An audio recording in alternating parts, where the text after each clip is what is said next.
apabila kita melihat terjadi gempa bumi seperti yang ada di negeri-negeri kaum muslimin. Begitu pula kesulitan, kesusahan, dan kesukaran. Mari kita menjadikan ayat ini sebagai suatu hiburan bagi kita untuk muhasabah, mengoreksi, dan memperbaiki kembali iman kita kepada takdir Allah Subhanahu wa Ta'ala. Dan segala sesuatu yang Allah Ta'ala takdirkan kepada kita, tetapkan, tentukan bagi kita semua adalah baik. Mungkin bagi kita itu terasa pahit, mungkin bagi kita itu terasa menyakitkan, dan mungkin bagi kita itu terasa memberi rasa yang tidak menyenangkan. Tetapi di balik semua itu akan memberi hikmah dan pelajaran yang berharga, sehingga kita menjadi orang yang lebih baik, sehingga kita menjadi orang yang lebih mantap dalam keimanan kita. Mungkin Allah Subhanahu wa Ta'ala menghendaki bagi kita kekuatan dan kekukuhan iman kita. Dengan kukuhnya iman kita terhadap musibah, bala bencana, atau kesulitan, kesukaran yang kita lalui itu, maka disitulah derajat kita semakin tinggi. Sebagaimana dikatakan oleh Imam Syafi'i rahimahullah, la yumakkan hatta yubtala. Tidaklah seseorang menjadi hebat, menjadi mantap, melainkan dia akan teruji, melainkan dia akan mengalami kesulitan dan cobaan. Dan pohon itu apabila semakin rimbun dan rindang, maka angin yang bertiup akan semakin kencang. Demikian pula dengan keimanan kita, demikian pula dengan ketakwaan kita akan senantiasa tercabar, akan senantiasa tertantang dengan berbagai musibah-musibah dan ujian. Dan apabila kita bersabar, dan apabila kita menjadi orang-orang yang tabah dalam menghadapi dan melalui ujian-ujian itu, maka disitulah kita akan mendapatkan derajat yang tinggi sebagai golongan orang-orang yang bersabar. Allah Subhanahu wa Ta'ala berfirman di dalam Al-Quran, "Ma asaba min musibatin fil ardi wala fi anfusikum."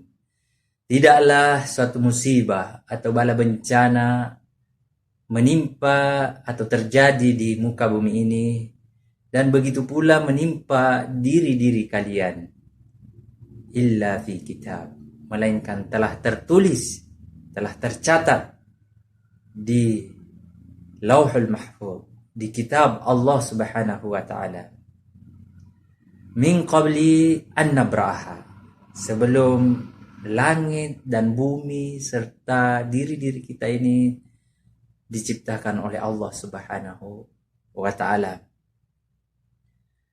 Inna dzalika 'ala Allah yasir.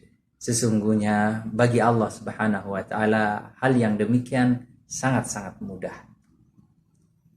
Ayat ini menjadi suatu hiburan bagi kita, menjadi suatu motivasi bagi kita.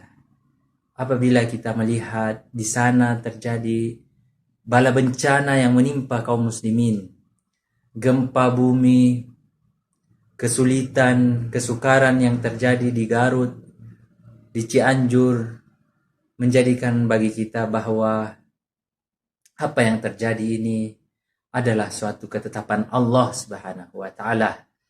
Ini suatu takdir Allah yang Allah Subhanahu wa Ta'ala menghendaki bagi kita ketegaran iman, kekukuhan iman, dan kekuatan hati kita untuk melalui dan menghadapi kesulitan seperti ini. Dan seseorang akan menjadi lebih kuat, menjadi lebih hebat, dan bahkan menjadi lebih mantap apabila dia akan melalui dan bersabar kepada ujian-ujian yang dihadapinya. Seperti dikatakan oleh Imam Syafi'i rahimahullah, la yumakkan hatta yubtala. Tidaklah seseorang itu menjadi lebih mantap, melainkan dia akan melalui suatu ujian atau cobaan. Dan orang yang menghadapi cobaan ini dengan penuh kesabaran, menyadari bahwa Allah Subhanahu wa taala punya hikmah, pelajaran yang lebih baik daripada ini, maka dia termasuk di antara golongan-golongan orang yang bersabar, orang yang mendapatkan janji Allah Subhanahu wa taala. Di dalam Al-Qur'an Allah Subhanahu wa taala berfirman, alladzina idza asabathum musibah qalu inna lillahi wa inna ilaihi raji'un. Mereka itu adalah orang-orang yang tertimpa musibah. Apabila mereka terkena musibah, maka mereka segera mengucapkan inna lillahi wa inna ilaihi raji'un. Sesungguhnya kami adalah milik Allah Subhanahu wa taala. Kami datang dari Allah Subhanahu wa taala dan kami juga akan dikembalikan kepada Allah Subhanahu wa taala. Dan mereka ini apabila mereka beristirja, mereka mengucapkan inna lillahi wa inna ilaihi raji'un, bila tertimpa musibah itu, maka Allah Subhanahu wa taala mengatakan ulaika alaihim salawatun min rabbihim wa rahmah. Mereka itu akan mendapatkan salawat Allah Subhanahu wa taala, maksudnya pengampunan Allah Subhanahu wa taala, wa rahmah, dan kasih sayang Allah Subhanahu wa taala. Wa ulaika humul muhtadun. Dan mereka itu adalah orang-orang yang mendapatkan petunjuk dari Allah Subhanahu wa taala.